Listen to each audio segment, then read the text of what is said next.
반갑습니다. 거룩한 주일 함께 주님께 영광 돌리는 귀한 찬양 올리기를 바랍니다. 내가 주인 삼은 함께 찬양하도록 하겠습니다.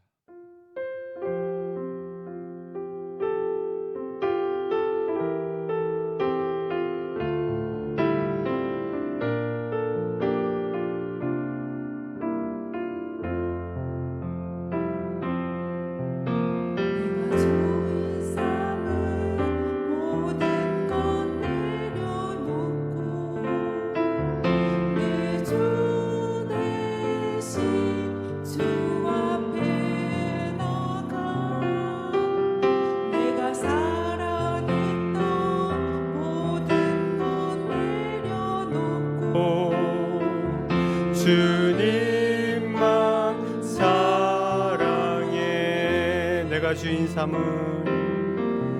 내가 주인 삼은 모든 건 내려놓고 내 주 대신 주 앞에 나가 내가 사랑했던 모든 건 내려놓고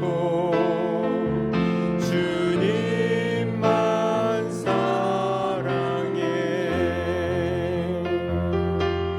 주 사랑 거친 풍랑에도 깊은 바다처럼 나를 잠잠케 해. 주 사랑 내 영혼의 반석 그 사랑 위에 서리. 다시 한번 찬양하겠습니다. 내가 주인 삼은 모든 건 내려놓고 내 주 대신 주 앞에 나가 내가 사랑했던 모든 건 내려놓고 주님만 사랑해. 내가 주인 삼은 모든 건 내려놓고 내 주 대신 주 앞에 나가 내가 사랑했던 모든 건 내려놓고 주님만 사랑해. 주 사랑 거친 풍랑에도 깊은 바다처럼 나를 잠잠케 해. 주 사랑 내 영혼의 반석 그 사랑 위에 서리. 주 사랑 거친 풍랑에도 깊은 바다처럼 나를 잠잠케 해. 주 사랑 내 영혼의 반석 그 사랑 위에 서리. 아멘. 예, 다음에는 우리 찬송가 93장 예수는 나의 힘이요 함께 찬양하겠습니다.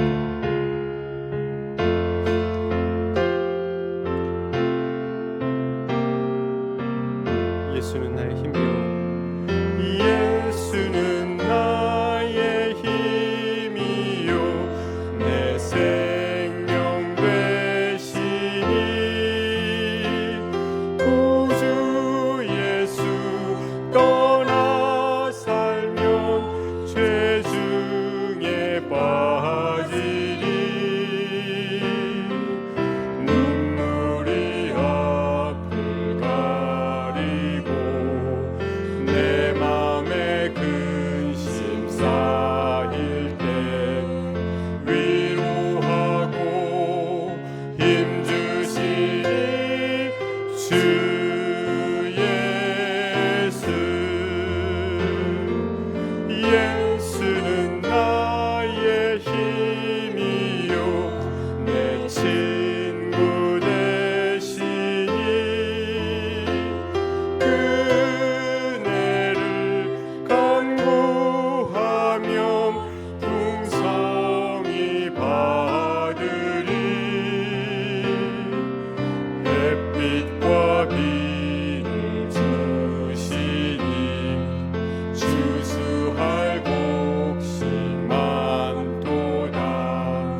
다시 한번 하겠습니다. 예수는 나의 힘이요, 예수는 나의 힘이요, 내 생명 되시니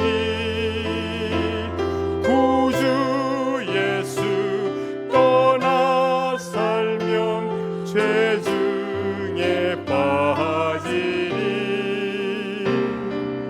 눈물이 앞을 가리고 내 맘에 근심 쌓일 때 위로하고 힘주시니 주 예수. 아멘. 예, 우리 모두 일어나셔서 인예성으로 함께 예배를 시작하겠습니다.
사랑하는 성도 여러분, 오늘은 부활절 두 번째 주일입니다.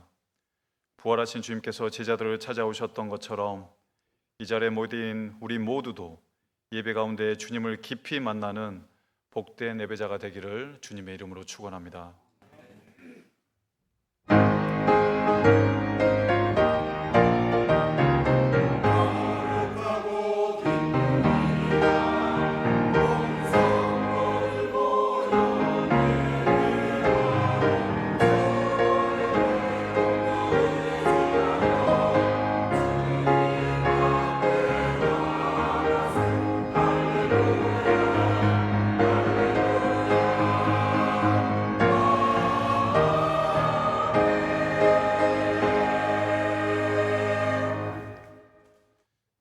우리 주 예수 그리스도의 아버지 하나님을 찬송하리로다. 그의 많으신 긍휼대로 예수 그리스도를 죽은 자 가운데서 부활하게 하심으로 말미암아 우리를 거듭나게 하사 산 소망이 있게 하시며 썩지 않고 더럽지 않고 쇠하지 아니하는 유업을 있게 하시나니 곧 너희를 위하여 하늘에 간직하신 것이라. 하나님은 영이시니 예배하는 자가 영과 진리로 예배할지니라. 아멘. 어둠 가운데 빛이 되어 주시는 하나님 아버지, 주의 말씀으로 고난 중에도 위로를 얻게 하시고 우리 심령에 산 소망을 주심에 감사드립니다. 진리를 사모하여 예배하는 이 시간, 주의 말씀이 우리 마음에 기쁨이 되게 하시고 주께서 주시는 위로가 우리 삶의 능력이 되게 하옵소서. 우리의 몸과 마음이 오직 하나님께 향하게 하시고 사모하는 모든 심령 위에 은혜 위에 은혜를 더하여 주옵소서. 예수 그리스도의 이름으로 기도드립니다. 아멘. 이제 하나님 앞에서 우리의 죄와 허물을 내려놓고 겸손한 마음으로 회개 기도를 드리겠습니다. 부활의 주 하나님, 죄로 말미암아 죽을 수밖에 없던 저희를 사랑하여 주시고 십자가의 은혜로 구원하여 주심에 감사드립니다. 그러나 저희는 주님의 크신 은혜를 외면한 채 세상의 우상을 따라 살아왔음을 고백합니다. 하나님을 믿는다 하면서도 자신을 더 의지하였고 주님을 섬긴다 하면서도 마음으로는 다른 것들을 붙들었던 저희의 모든 죄를 용서하여 주시옵소서. 주님의 보혈로 우리의 모든 죄를 씻어 주시고 주님을 닮아 진실한 회개의 기도를 드리는 저희 모두가 되게 하여 주옵소서.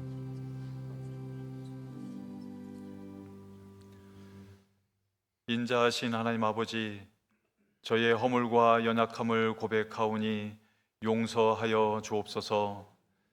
하나님께서 베풀어 주신 수많은 은혜를 잊은 채 살아왔던 저희를 긍휼히 여겨 주옵소서. 일용할 양식으로 채워주시고 늘 부족함 없게 하셨음에도 감사하지 못했던 저희를 불쌍히 여겨 주옵소서. 이제는 내 은혜가 내게 족하다 하시는 주님의 음성에 귀 기울이며 감사와 은혜가 넘치는 삶을 살아가게 하옵소서. 예수 그리스도의 이름으로 기도드립니다. 아멘. 이제 다 함께 마음을 모아 사도신경으로 우리의 신앙을 고백하겠습니다. 나는 전능하신 아버지 하나님 천지의 창조주를 믿습니다. 나는 그의 유일하신 아들 우리 주 예수 그리스도를 믿습니다. 그는 성령으로 잉태되어 동정녀 마리아에게서 나시고 본디오 빌라도에게 고난을 받아 십자가에 못 박혀 죽으시고 장사된 지 사흘 만에 죽은 자 가운데서 다시 살아나셨으며 하늘에 오르시어 전능하신 아버지 하나님 우편에 앉아 계시다가 거기로부터 살아있는 자와 죽은 자를 심판하러 오십니다. 나는 성령을 믿으며 거룩한 공교회와 성도의 교제와 죄를 용서받는 것과 몸의 부활과 영생을 믿습니다. 아멘. 이제 찬송가 35장을 함께 부르며 우리의 마음을 주님께 올려드리겠습니다.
찬송하다가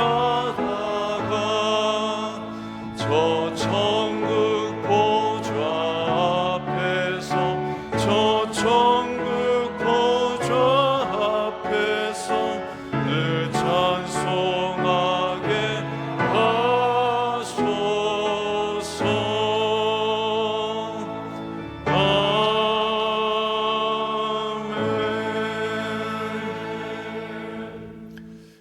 자리에 앉으시겠습니다. 이제 김희중 안수 집사님께서 기도해 주시겠습니다.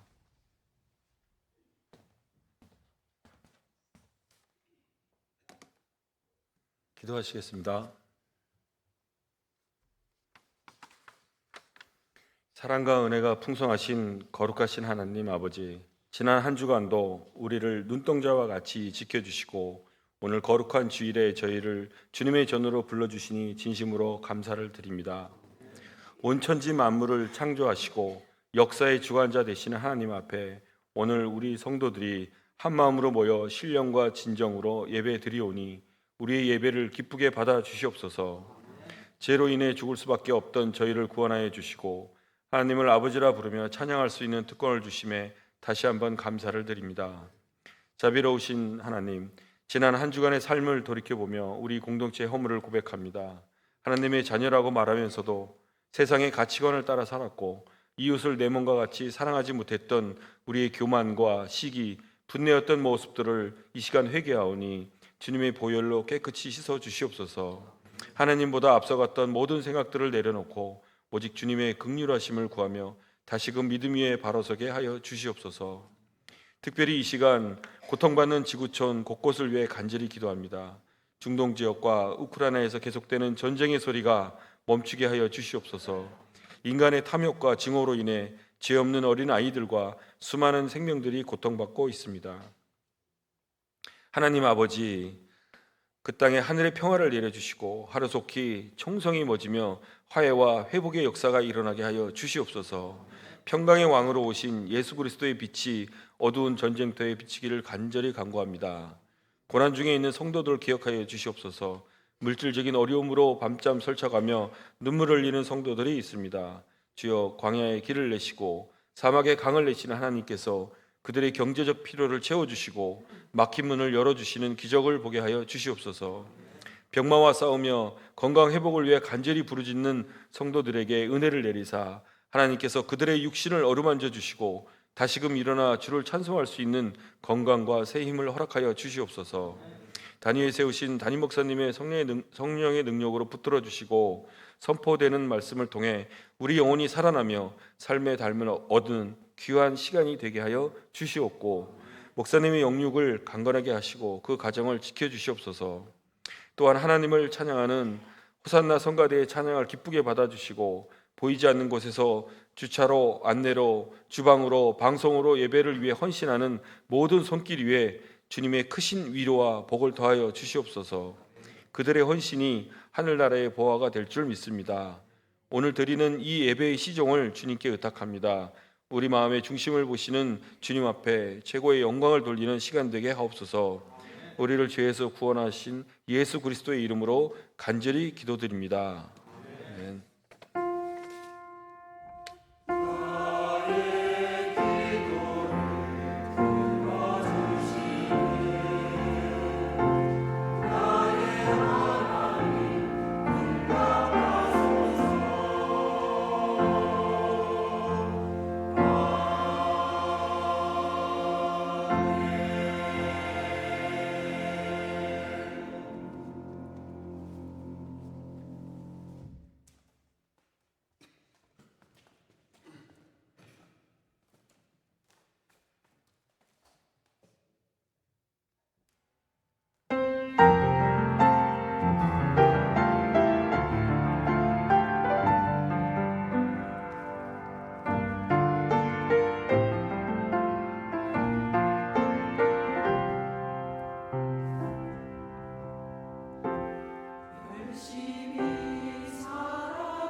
귀한 찬양으로 섬겨주신 호산나 성가대에 감사드립니다.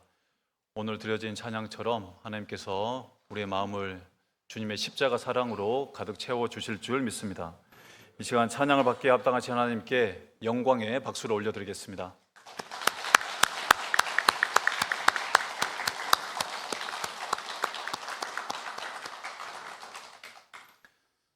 사랑하는 성도 여러분, 지난 한 주간도 주님의 평안 가운데 거하신 줄 믿습니다. 이제 서로를 축복하는 마음으로 앞뒤 좌우에 계신 분들과 가볍게 몸짓하며 이렇게 인사 나누겠습니다. 너무 반가워 가슴이 벅차오릅니다. 너무 반가워 가슴이 벅차오릅니다. 네, 제스처가 좀 어렵지요. 네, 감사합니다. 네. 제자들이 부활하신 주님을 만났을 때 그 느꼈던 부활의 감격이 분이엘 교회 성도님들 모두에게 가득하기를 진심으로 소망합니다. 이제 하나님의 말씀을 봉독하겠습니다. 오늘 우리에게 주시는 하나님의 말씀은 누가복음 24장 36절부터 49절까지입니다. 신약성경 140쪽에 기록되어 있습니다. 말씀은 누가복음 24장 36절부터 49절까지입니다. 이제 우리 모두 마음을 모아 누가복음 24장 36절부터 49절까지의 말씀을 한 목소리로 봉독하겠습니다. 이 말을 할 때 예수께서 친히 그들 가운데 서서 이르시되 너희에게 평강이 있을지어다 하시니 그들이 놀라고 무서워하여 그 보는 것을 영으로 생각하는지라. 예수께서 이르시되 어찌하여 두려워하며 어찌하여 마음에 의심이 일어나느냐. 내 손과 발을 보고 나인 줄 알라. 또 나를 만져보라. 영은 살과 뼈가 없으되 너희 보는 바와 같이 나는 있느니라. 이 말씀을 아시고 손과 발을 보이시나 그들이 너무 기쁨으로 아직도 믿지 못하고 놀랍게 여길 때 이르시되 여기 무슨 먹을 것이 있느냐 하시니 이에 구운 생선 한 토막을 드리니 받으사 그 앞에서 잡수시더라. 또 이르시되 내가 너희와 함께 있을 때 너희에게 말한 바 곧 모세의 율법과 선지자의 글과 시편의 나를 가리켜 기록된 모든 것이 이루어져야 하리라 한 말이 이것이라 하시고 이에 그들의 마음을 열어 성경을 깨닫게 하시고 또 이르시되 이같이 그리스도가 고난을 받고 제3일에 죽은 자 가운데서 살아날 것과 또 그의 이름으로 죄 사함을 받게 하는 회개가 예루살렘에서 시작하여 모든 족속에게 전파될 것이 기록되었으니 너희는 이 모든 일의 증인이라. 볼지어다 내가 내 아버지께서 약속하신 것을 너희에게 보내리니 너희는 위로부터 능력으로 입혀질 때까지 이 성에 머물라 하시니라. 아멘. 이제 담임 목사님께서 부활을 증언하는 성경이란 제목으로 하나님의 말씀을 선포해 주시겠습니다. 말씀을 통해 부활의 주님을 더욱 깊이 만나는 은혜의 시간 되시기 바랍니다.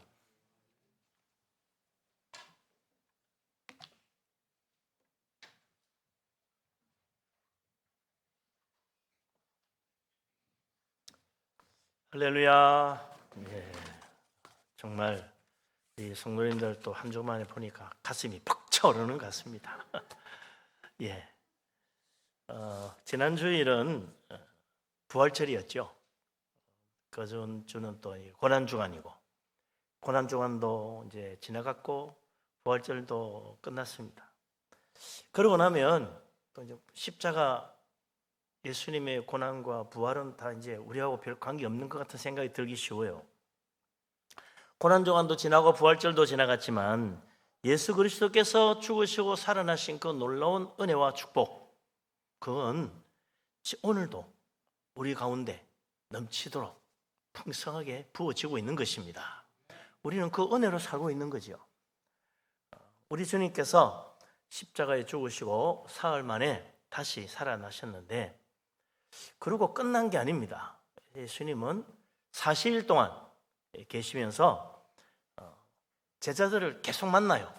여러 번 만나시고, 또 만나서는 그냥 가만히 있는 게 아니고 또 복음에 대한 말씀들을 많이 들려주셨어요. 하나님 말씀을 많이 들려주셨어요. 그런 다음에 이제 40일 지난 다음에 이제 베다니 앞 감람산에서 제자들이 보는 가운데 하늘로 올라가신 거죠.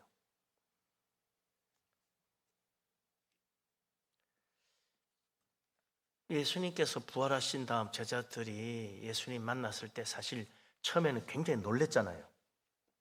예수님이 죽었는데 살아났다니까.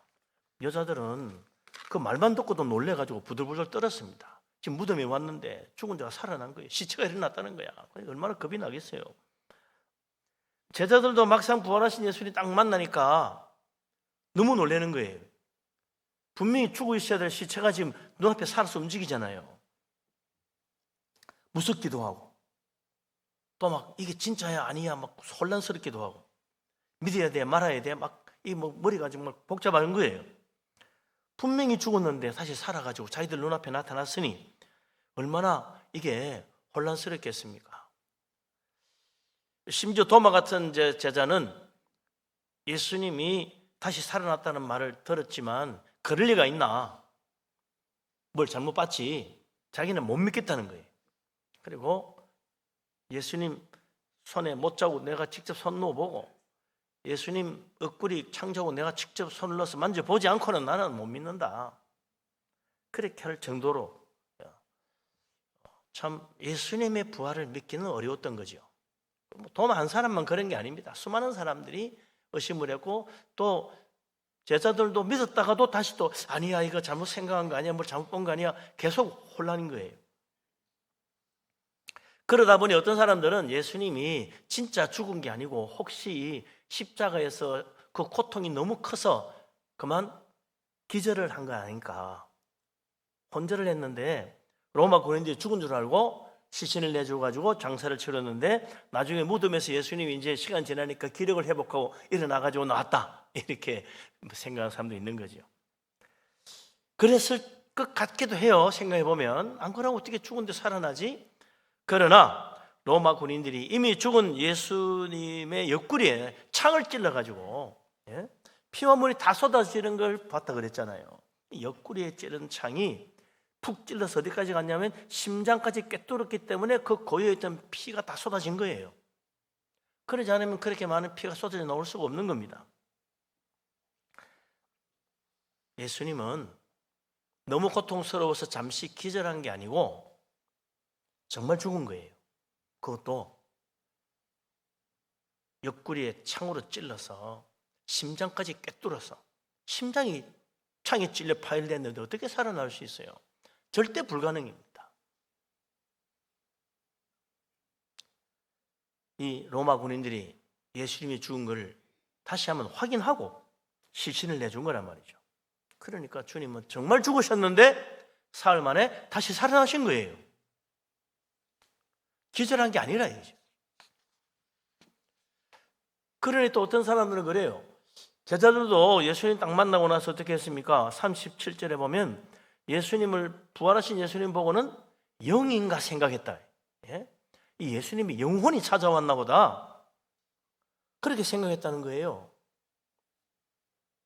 그러니 다른 사람들도 봐라, 제자들도 예수님 만났을 때 이 예수님의 영혼이 온 것이라고 생각하지 않느냐. 근데 그게 나중에 자기들 마음속에 확신이 돼가지고 예수님이 진짜 살아난 거야, 그렇게 믿었다는 거예요. 영혼이나 환상을 본 걸 착각하고 진짜 예수님 부활한 걸로 믿었다는 것이요. 그러나 오늘 우리가 본 이 말씀 38절 39절에 보면 예수님이 이 영인 줄 알고 의심하는 제자들에게 손과 발을 보여줬다 그랬어요. 직접 만져보게 했어요. 만져봐라. 영은 살과 뼈가 없지만 나는 이렇게 살과 뼈가 있지 않느냐. 손과 발을 보여줬어요. 나는 몸으로 부활했기 때문에 살이 있고 뼈가 있다. 난 진짜 부활한 거다. 예수님이 제자들에게 이 자기 몸과 살을 보여주면서 확인시켜 줬어요. 그래도 그걸 보고도 이거 진짜 믿어야 돼 말아야 돼 긴가민가하는 그런 제자들, 예수님 이번에 어떻게 합니까? 41절, 42절, 43절에 보면 여기 뭐 먹을 거 없느냐? 그래가 제자들이 구운 생선 한 토막을 드리니까 예수님이 그걸 자기들이 보는 앞에서 잡수셨어요. 영이 어떻게 먹어? 정말 그 생선을 씹어 드시는 거야. 진짜 맞네. 예? 정말로 음식을 드시는 거예요. 부활한 몸도 음식을 먹나? 이렇게 생각하는 사람 있죠? 먹습니다. 우리 예수님이 저 천국에서 다시 만나서 천국 잔치 6월절 음식을 같이 먹자 그랬어요. 천국 가면요 먹는 거예요. 왜? 몸으로 부활했기 때문에 먹어요. 뭘 먹어요? 천국 가면 생명나무 열매를 먹는다 그랬습니다. 다달이 매달 1년 12달 12가지 열매. 1월달 열매는 뭐 그치 사과 맛이 날까? 2월달 열매는 복숭아 맛이 나나? 3월달 열매는 딸기 맛이 나나? 모르겠습니다만은 그렇게 다달이 12가지 열매가 맺힌다는 거예요. 우리 그걸 먹고 사는 거예요. 뭐 1년에 여름 과일, 뭐 가을 과일 그것만 먹어도 야 좋은 것 같은데 12가지 열매가 나온다. 그거 우리가 먹고 산다. 대단히 참 좋겠죠. 천국에서 나오는 거니까 얼마나 맛이 있겠습니까? 거기서는요 농약 친 거 아니야. 걱정할 필요 없어요. 다 유기농입니다. 예, 그냥 그대로 먹으면 돼. 그뿐입니까? 천국에는 생명수 강물을 마신다고 그랬어요. 우리는 뭐 물 먹을 때마다 아 이거 뭐 혹시 오염된 물 아니야? 걱정하지만 거기는 그럴 필요 없어요. 예, 뭐 정수기 물보다 더 좋은 생명수 강물이 있습니다. 그걸 마시는 거예요. 그러니까 부활한 몸도 천국에서 먹고 마신다. 어떤 맛이 날지는 좀 기대가 됩니다. 예. 그 예수님 부활하시고 참 놀라운 은혜 가운데 다시 살아나셨는데 정말 죽으신 분이 다시 살아났어요. 어떻게 그런 일이 왜 일어났지? 우연히 그렇게 됐나? 예수님 말씀은 그게 아닙니다. 이런 일들이 우연히 일어난 게 아니에요. 그럼 왜 이런 일이 갑자기 일어났지? 그 이유를 예수님이 말씀해 주십니다. 44절, 45절 같이 한번 읽어보겠습니다. 또 이르시되 내가 너희와 함께 있을 때에 너희에게 말한 바 곧 모세의 율법과 선지자의 글과 시편에 나를 가리켜 기록된 모든 것이 이루어져야 하리라 한 말이 이것이라 하시고 이에 그들의 마음을 열어 성경을 깨닫게 하시고 아멘.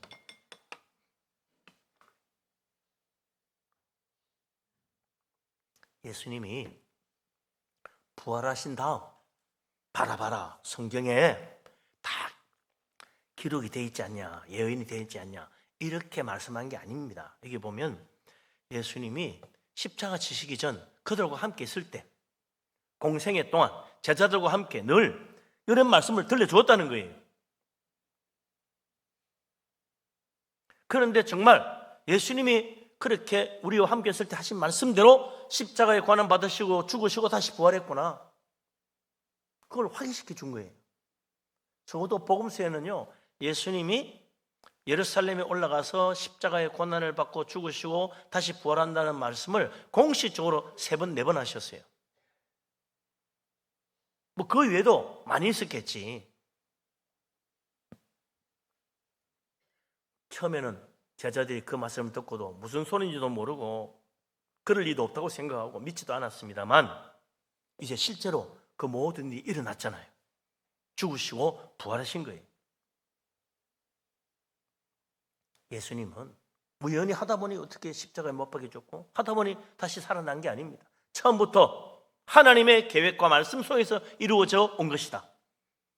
이걸 분명히 제자들에게 보여준 거예요. 특히 예수님이 말씀하기를 모세의 율법과 선지자의 글과 시편에 기록된 모든 것이 이루어졌다 그랬어요. 여기 모세의 율법, 선지자의 글, 시편이란 말은요 유대인들이 지금도 성경을 일컫는 이름이에요. 성경을 뭐라 그러냐? 모세의 글, 선지자의 글, 시편 이렇게 읽어요. 토라, 느빔, 크투빔 이 세 개가 이스라엘 사람들이 성경을 읽는 말입니다.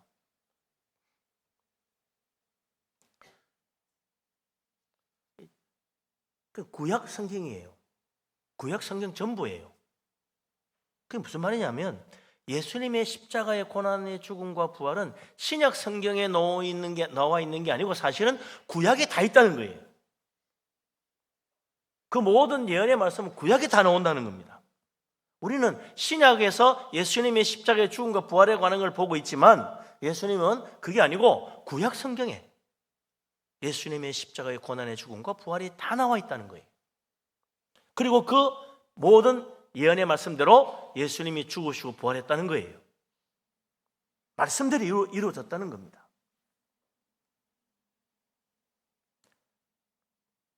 성경에는 예수님의 십자가의 고난의 죽음과 부활만이 나오는 게 아닙니다. 창세기부터 말라기까지 구약 성경 전체 예수님의 동정녀 잉태와 탄생도 예언되어 있어요. 예수님의 생애와 그리고 천국 복음 사역, 예수님이 행하시는 기적과 놀라운 표적들도 다 성경의 구약 성경에 예언되어 있습니다. 그리고 물론 십자가의 고난의 죽음과 부활까지도 모세의 율법과 선지자의 글과 그리고 시편에 여기저기 두루두루 많이 예언되어 있는 걸 볼 수가 있어요. 아예 우리 주님은 구약 성경 전체가 다 예수 그리스도에 대한 예언이라고 말씀하셨어요. 모든 성경에 창세기부터 말라기까지 구약 성경은 우리는 예수님의 복음과는 상관없다고 생각하는데 거기에 모든 말씀의 중심이 예수 그리스도다. 그게 다 나에 대한 이야기다 라고 말씀하셨다는 겁니다. 그래서 우리가 마태복음, 마가복음, 누가복음, 요한복음에서만 예수님 이야기를 보고 있다면 우리는 성경을 제대로 못 보는 거예요. 창세기를 보든 출애굽기를 보든 레위기를 보든 민수기를 보든 사사기와 사무엘 상하, 열왕기 상하를 보든 시편을 보든 욥기를 보든 잠언서를 보든 그게 다 예수 그리스도 주님을 만날 수 있어야 돼요. 이게 예수님 이야기구나. 그게 보여야 된다. 예수님 이야기는 없던데. 왜 그러냐면요. 아직 우리가 믿음이 부족해서 그래요. 영의 눈이 온전히 밟지 못하기 때문에 제대로 못 보는 거예요. 우리 예수님은 다 봤잖아요. 전부 다 나에 대한 이야기다. 예수님이 제자들이 들려줄 때도 아닌 것 같은데 뭔 소리야? 근데 하나하나 보니 맞아. 더 놀라운 사실은 메시아에 대한 구약의 모든 예언들 수백 가지 예언이 있는데 그것이 다 예수 그리스도에게서 100% 다 이루어졌다는 거예요. 이게 정말 더 놀라운 거예요. 한 절반만 이루어져도 굉장할 것 같은데 다 이루어진 거예요. 그러니까 어떻게 돼요? 예수 그리스도, 나사렛 예수 그리스도, 그분이 바로 하나님이 약속한 우리에게 오리라고 한 메시아가 맞구나 라고 우리가 알게 되는 겁니다. 이보다 더 확실하게 구약의 모든 예언을 100% 다 이루신 분이 누가 있어요? 예수님밖에 없어요. 그 누구도 단 하나도 사실은 그 예언대로 된 사람은 예수님 위에는 없다는 거예요. 그 예수님이야말로 정말 하나님 보내신 메시아가 확실한 겁니다. 물론 유대인들은 지금도 안 믿지요. 저 무슬림들도 예수님은 하나님 보내신 메시아 아니라고 그렇게 말합니다. 그러나 성경을 아무리 봐도 예수님 말씀을 보니 예수님은 진짜 메시아가 맞아요.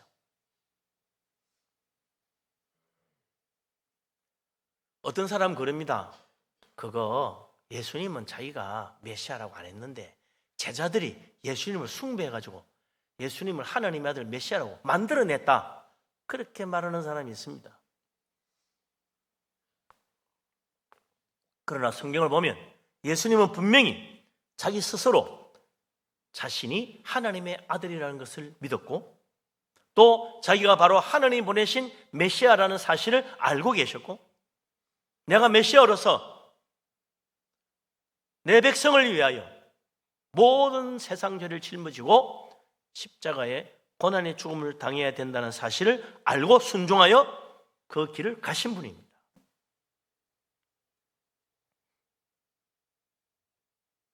그래서 예수님이 어릴 때부터 12살 때 성전에 가가지고 그랬잖아요. 내가 내 아버지 집에 있어야 되는데 여기서 안 찾고 어디서 찾느냐고. 예수님 부모님 예수님 잃어버리고 찾는데 진작 성전에 왔어야지. 여기저기 돌다가 마지막에 성전에 가서 보니까 거기 예수님이 계신 거야. 예? 아, 근데 왜 여기 있냐? 내가 아버지 집에 있어야죠. 그걸 모르셨습니까? 예수님이 그랬단 말이죠. 우리 주님은 일찍이부터 하나님이 나의 아버지요 나는 하나님의 아들이심을 분명히 알고 계셨습니다.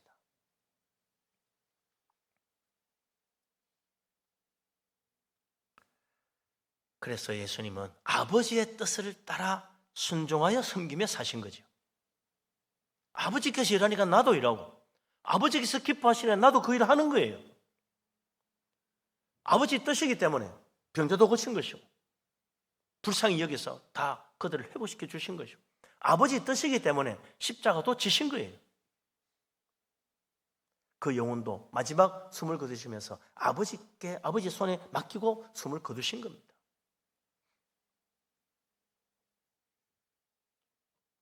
이 모든 일들, 예수님이 행하신 모든 일들, 탄생부터 죽기까지, 부활하기까지 그 모든 수많은 사건들이 복음서에 많이 나와 있는데 사도 요한은 심지어 여기 기록한 것 이외에도 너무 많은 예수님이 행하신 표적과 일들이 너무 많다.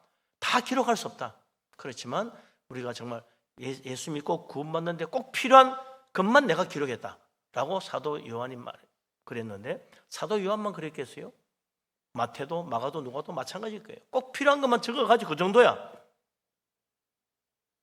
그 수많은 일들, 주님이 행하신 그 많은 일들의 중에 가장 핵심적이고 가장 중요한 일이 뭐냐? 그걸 예수님이 이제 부활하신 다음 제자들을 만나가지고 말씀해 주십니다. 46절, 47절에 나와 있어요. 같이 한번 읽어보겠습니다. 46절, 47절 말씀. 또 이르시되 이같이 그리스도가 고난을 받고 제3일에 죽은 자 가운데서 살아날 것과 또 그의 이름으로 죄의 사함을 받게 하는 회개가 예루살렘에서 시작하여 모든 족속에게 전파될 것이 기록되었으니 아멘. 모세의 율법과 선지자의 글과 시편에 기록된 그 모든 예수 그리스도 메시아가 행하시는 일들에 대한 말씀 가운데 특히 딱 두 가지, 고난받고 죽은 다음 사흘 만에 살아나는 것, 요거 이게 가장 중요한 핵심이라는 겁니다. 그래서 복음서도요, 예수님이 고난받으러 예루살렘에 올라간 그 일주일, 죽으시고 부활하신 그 일주일, 그 기록이 제일 많아요. 3분의 1 이상. 일주일인데 1년, 2년, 3년보다 이 내용이 더 많다는 겁니다. 그만큼 십자가의 고난의 죽음과 부활이 예수님의 생의 핵심적인 사건입니다. 우리의 신앙도 그래요. 예수님의 십자가의 죽음 그리고 예수 그리스도의 부활, 이게 우리 신앙의 핵심입니다. 이 사실을 온전히 이해하지 못하면 우리는 믿음을 잘못된 믿음을 가진 거예요.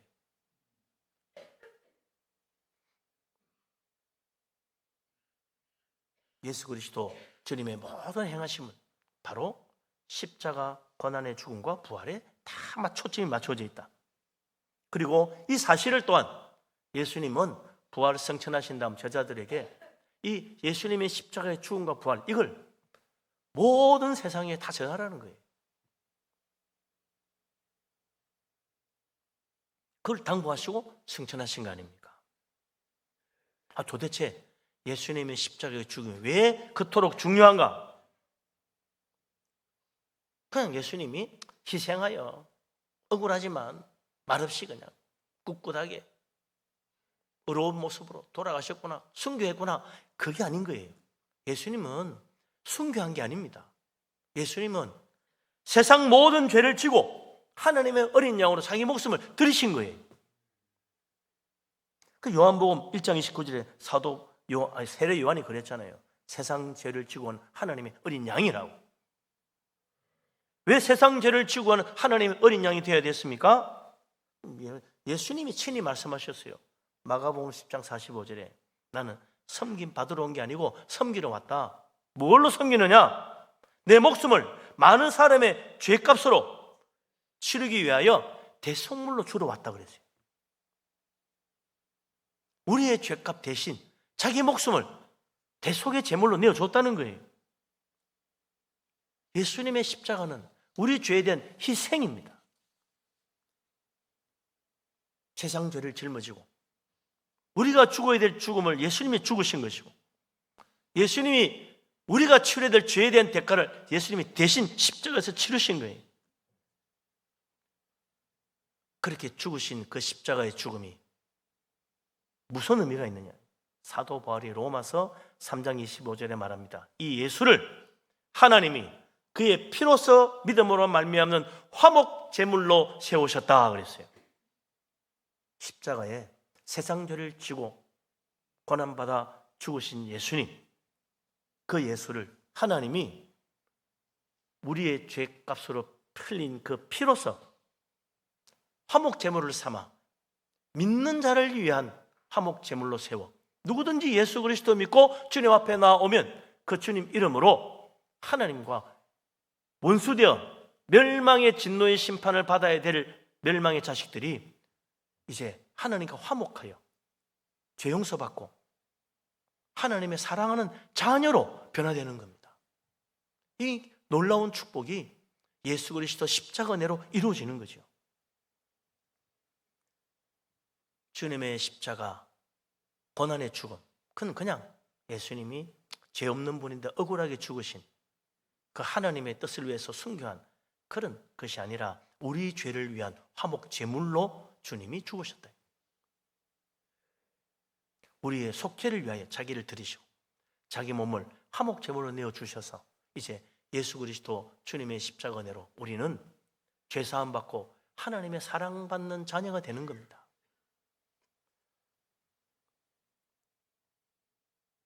예수님의 십자가에 자기 자신을 내어 주신 것은 바로 우리 죄를 위한 속죄 제물이요, 우리를 하나님과 화목케 하시는 화목 제물로 드리신 것이다.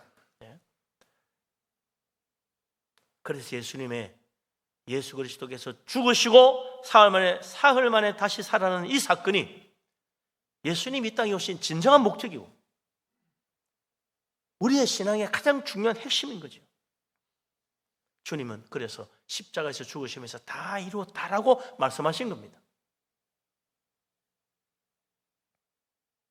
이제 예수 그리스도께서 부활하여 우리에게 새 생명을 주시고 영생의 문을 활짝 열어 주십니다. 그리고는 예수 그리스도 믿고 세례받는 자들에게 이제 죄 용서하신 은혜와 부활의 새 생명을 나누어 주시는 거죠. 누구든지 예수 그리스도 믿고 마음 중심에 예수 그리스도를 영접하고 내가 죄인임을 알고 주님의 십자가 변화의 죄를 회개하면 주님은 우리의 죄를 십자가의 피로 다 씻어주시고 우리에게 새 생명, 영생의 축복을 베풀어 주는 거죠. 우리는 그리스도 안에서 새로운 피조물로 거듭난 하나님의 자녀가 된 것입니다. 예수 믿기 전에 살았던 옛사람은 그리스도와 함께 십자가에 못 박혀 죽었고 이제 예수 믿고 새 사람이 된 내가 내 안에 나를 사랑하여 나를 위하여 자기를 버리신 예수님 안에 모시고 사는 믿음으로 살아가는 사람이 되는 겁니다. 우리 안에 정말 예수 그리스도 부활의 주님이 계셔야 됩니다. 그 주님이 나의 주, 나의 하나님, 나의 왕이 되어 나를 다스리고 나를 인도해 주시고 아버지의 뜻을 따라 살아갈 수 있도록 나를 인도해 주시는 거죠. 이전에 나는 내 욕심 따라 살았고 내 꿈을 이루기 위해 살았지만 이제는 우리는 예수 믿고 거듭난 하나님의 자녀로 아버지의 뜻을 따라 아버지의 뜻을 이루며 살아가는 거예요. 전에는 세상이 나의 소망이었지만 이제는 천국이 나의 소망입니다. 전에는 이 세상 바라보고 살았지만 이제는 하늘나라 바라보고 사는 거예요. 예수 그리스도 부활의 주님을 내 안에 모시고 사는 믿음의 사람 될 수 있기를 바랍니다. 아멘.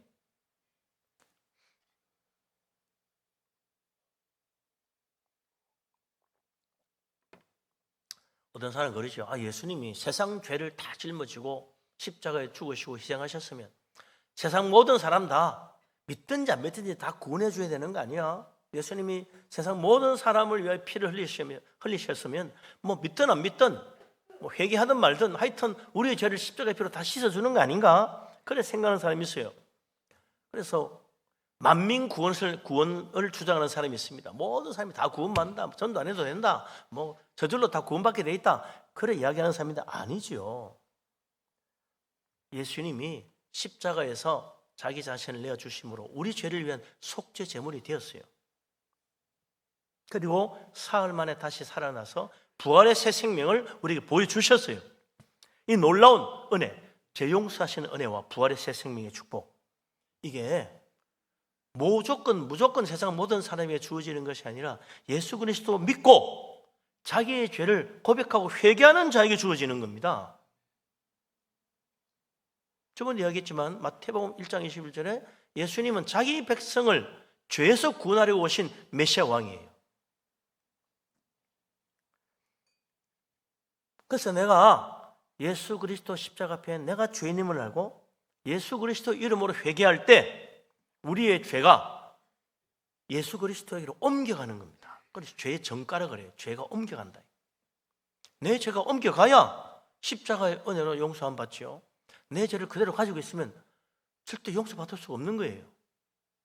옛날에도 죄 용서 받으려면 어떻게 해야 돼요? 그냥 가만히 있으면 죄 용서가 안 되는 거야. 반드시 제물을 가져와서 양이나 염소나 가져와서 주님 앞에 바치고 하나님 앞에 바쳐서 그 우리의 죄값으로 이 희생 제물이 피 흘려 죽음으로 죄 용서가 되는 거란 말이죠. 제물 없이는 용서가 안 됩니다. 피 없이는 죄 사함이 없다 그랬어요. 그리고 예수님이 우리를 위한 희생 제물이 되어 어려우신 그분이, 죄 없으신 분이 우리의 죄를 지고 희생하여 속죄 제물이 되었으니 이제 그 주님 앞에 와서 내 죄를 고백하기만 하면 주님 이름으로 회개하면 우리의 죄가 주님께로 옮겨가서 그 십자가의 희생 제물이 우리를 위한 속죄 제물이 되어서 주님의 피 흘림이 내 죄를 속하기 위한 속죄의 피가 되어가지고 죄 용서받고 구원받게 되는 겁니다. 회개치 아니하고 예수님 믿지 아니하면 결코 내 죄가 십자가 주님 앞에 옮겨지지 못하고 나의 죄는 그대로 있는 거죠.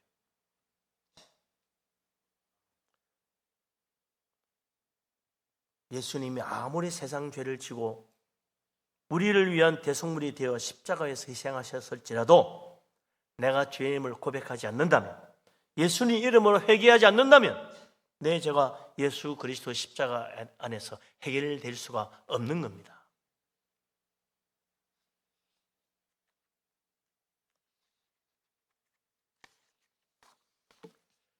우리는 예수 그리스도 주님의 이름으로 회개함으로 죄 용서함을 받고 예수 그리스도 믿고 주님을 영접함으로 예수님의 부활의 생명이, 예수 안에 있는 그 부활의 생명이 나에게도 주어지게 되는 거죠.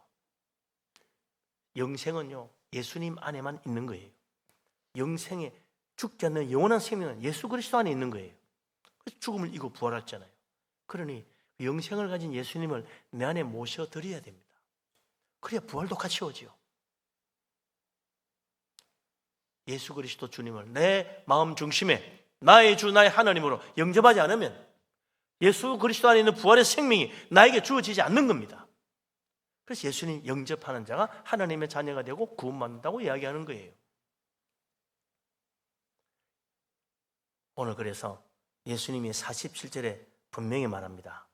47절에 뭐라고 그럽니까? 예수님이 제자들에게 말합니다.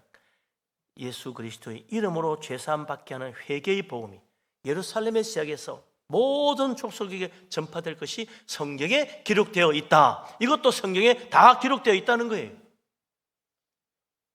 이 대한민국에도 복음이 전해지고 온 세상 모든 나라에 교회가 세워져야 되는 이유가 여기 있는 거죠. 성경의 예언입니다. 십자가의 복음, 죄 용서하시는 그 회개의 은혜, 이것이 예루살렘부터 시작해서 온 세상 모든 나라 모든 민족에 전해져야 된다는 거예요. 그 하나님 은혜의 말씀이 이루어져서 오늘 우리도 예수 믿고 회개하고 구원받은 하나님의 자녀가 되어 살고 있는 겁니다. 우리 예수님 놀라운 은혜를 베풀어 주셨는데 주님의 십자가의 고난과 부활 성경에 다 나와 있습니다. 이제는 우리 차례예요. 우리가 거의 모든 일의 증인이라 그랬습니다. 우리가 나 예수 믿고 죄 용서 받고 나 하나님 은혜로 부활의 생명을 얻어서 나에게는 천국이 주어지고 영생의 축복이 있어. 이거 세상 사람에게 증언하고 살라는 거예요. 성경이 우리에게 증언해 준 대로 우리도 이제 이 세상에 증언하는 사람이 돼야 된다 이거죠.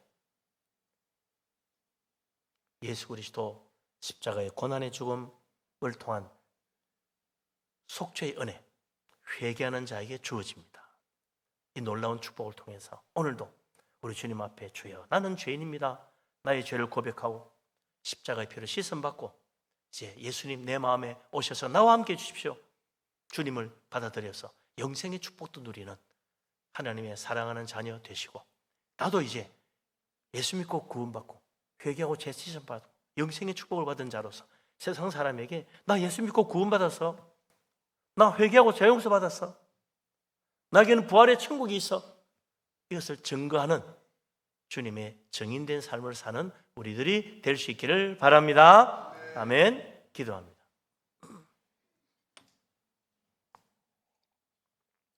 전능하신 하나님, 우리를 사랑하신 하나님, 예수 그리스도 십자가의 은혜와 부활의 축복을 믿는 자들에게 베풀어 주시니 감사합니다.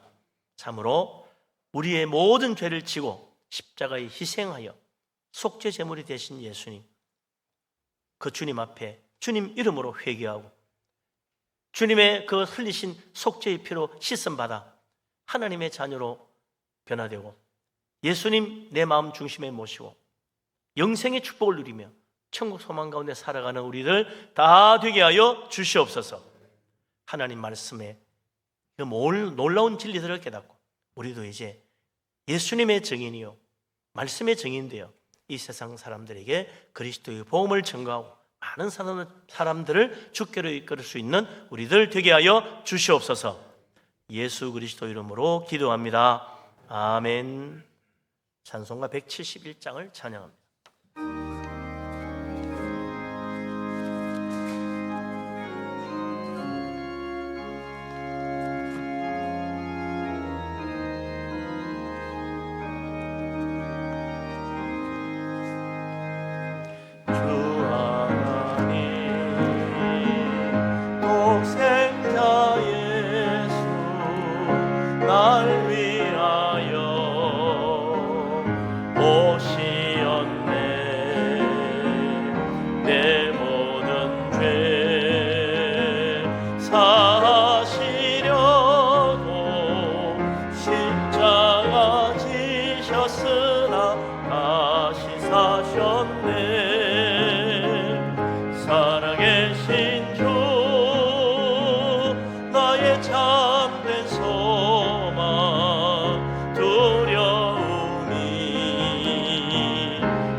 삶의 기쁨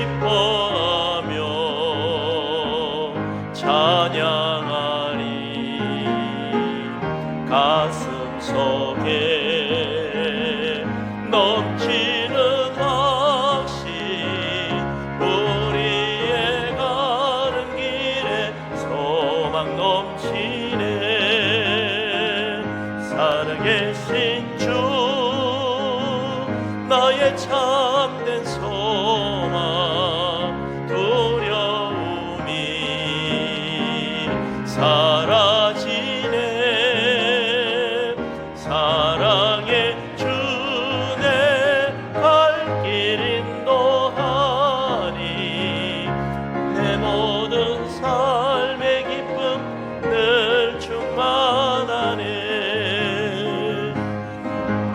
싸움 다 마친 후에 우리 주님 배우리라. 사망 권세 다 물리치고 주님이 다스리니 영광 넘치네. 살아계신 주 나의 참된 소망 두려움이 가지네. 사랑의 주 내 갈 길 인도하니 내 모든 삶의 기쁨 늘 충만하네. 할렐루야. 아멘. 감사 예물 드리시면 되십니다. 살아가는 이 모든 순간 주님 은혜임을 나는 믿습니다. 여기까지 인도하신 하나님 감사합니다. 분이엘 교회와 늘 함께 하심 감사합니다. 범사에 감사해서 여러분들이 예물을 드렸습니다. 부활절 감사금 오늘 드리시면 되시네요. 신방 감사로 드리신 분, 대신방 받고 감사해서 여러분들이 예물을 드렸습니다. 아버지 하나님, 놀라운 은혜와 크신 축복을 진실로 감사합니다. 모든 것이 다 하나님이 주신 줄로 믿습니다. 믿음으로 예물을 드립니다. 기쁘게 받아 주옵소서. 감사의 제목을 따라 예물 드린 손길 드리습니다. 주님께서 받으시고 그 기도에 응답하시며 범사가 다 잘되게 하여 주시옵소서. 11조를 바칩니다. 우리의 소득의 10분의 1은 하나님 것이라 하사오니 믿음으로 드립니다. 약속하신 대로 하늘 문을 여시고 물 붓듯이 복을 부어 그 창고에 쌓을 것이 없도록 가득 채워 주시옵소서. 선교금을 드리며 건축 헌금으로 드립니다. 주님 나라와 교회를 위하여 힘을 다하여 드린 그 믿음의 복을 내리시고 그의 집에 터가 넓어지며 복된 것으로 가득 채우시고 자녀들까지 잘 되게 하여 주시옵소서. 주님 앞에 빈손으로 오지 아니하고 주일 헌금을 드립니다. 주정으로 준비하여 바칩니다. 1천 번째 드립니다. 구제헌금 드립니다. 생일 감사로 드립니다. 여러 가지 제목으로 드린 예물 드렸습니다. 하나님 기쁘게 받으시고 복을 내려 주시어서 들어와도 복받아 잘되고 나가도 복받아 형통케 하여 주시옵소서. 이 예물을 드리면서 우리 자신도 하나님께 함께 드려져 주님 뜻에 따라 순종하여 살아감으로 하나님의 뜻을 이루는 우리의 삶이 되기를 원합니다. 성령께서 함께하여 주시옵소서. 이 모든 말씀을 우리 주님 예수 그리스도 이름으로 감사하며 기도합니다. 아멘. 자리에 앉습니다.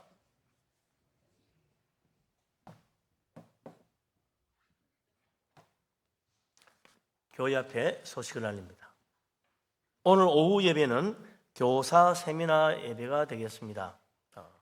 우리 교회학교 교사부는 물론이고 또 아사모 십부장님들, 부십부장님, 권찰님도 오시고요. 또 1대1 지도자분도 다 오시기 바랍니다. 그렇게 해서 오늘 또 새롭게 말씀을 다시 한번 보고 은혜 받는 시간 되셔서 영적으로 충만해가지고 맡은 바치고 충성히 잘 감당하는 자 될 수 있도록 은혜 베풀어 주시길 바랍니다. 중동부 교육 담당했던 김검택 목사님은 개인 사정으로 오늘 사임하게 됐습니다. 다음 주일은 청년부 헌신 예배가 되겠습니다. 그리고 5월달은 가정의 달이고 5월 첫 주일이 어린이 주일인데 어린이 주일에 유아 세례 받기 원하시는 부모님이 계시면 신청하시면 되겠습니다. 잽서 영어 교회 학교도 여러분 많이 협력해 주시기를 바라고요. 오늘 야유회가 많습니다. 유년부, 고등부, 청년부 다 오늘 야유회가 있습니다. 위에서 많이 기대해 주시고 많은 협력 부탁드립니다. 오늘 또 플로깅, 교회 주변 쓰레기 줍기 운동이 있습니다. 여러분께서 함께 참여하셔서 봉사해 주시면 감사하겠습니다. 사라 여성교회도 오늘 이번 주 야유회가 있네요. 목요일 날 있고요. 다비다 3여성교회도 이번 주 토요일 날 야유회가 있습니다. 다 각각 아침 10시에 출발한다고 하니까 시간 맞춰서 함께 하시길 바라고요. 다음 주일에 재직회가 있겠습니다. 이것도 다음 주일 날 소년부 야유회는 따로 있네. 따로 떨어져 있죠. 예. 다음 주일 날 소년부 야유회가 또 있다고 합니다. 그리고 이번 주 토요일이 아니고 다음 주 토요일 우리 전교인 등반 대회가 있을 예정입니다. 초막골에서 있을 예정이니까 여기서 많이 기억하시고 이번 주 토요일 말고 다음 주 25일 토요일을 기억하시고 그날 모든 성도님 함께 해주시기 바랍니다. 나머지 주보를 보시고 참고하시고 협력 부탁드립니다. 이제 일어나십니다. 모든 영광 하나님께 찬양드립니다.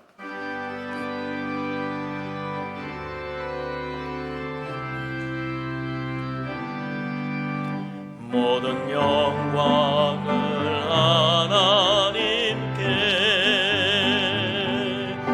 모든 영광을 하나님께, 온 마음과 뜻 다해 주 사모합니다. 모든 영광을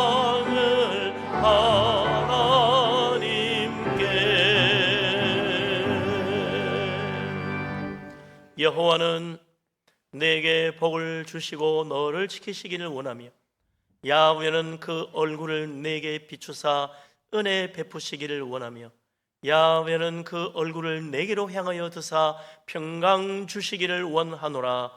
이제는 우리 주님 예수 그리스도의 놀라우신 은혜와 아버지 하나님의 크신 사랑과 보혜사 성령님의 교통하심이 예수 그리스도 우리를 위하여 십자가에 고난받으시고 하나님의 능력으로 부활하여 우리에게 구원의 축복을 주시는 주님을 나의 마음 중심에 모시고 주님을 증거하며 살아가기를 원하는 이 자리에 모인 주의 사랑하는 모든 사람들 위해 항상 함께하기를 간절히 축원합니다. 아멘. 아멘.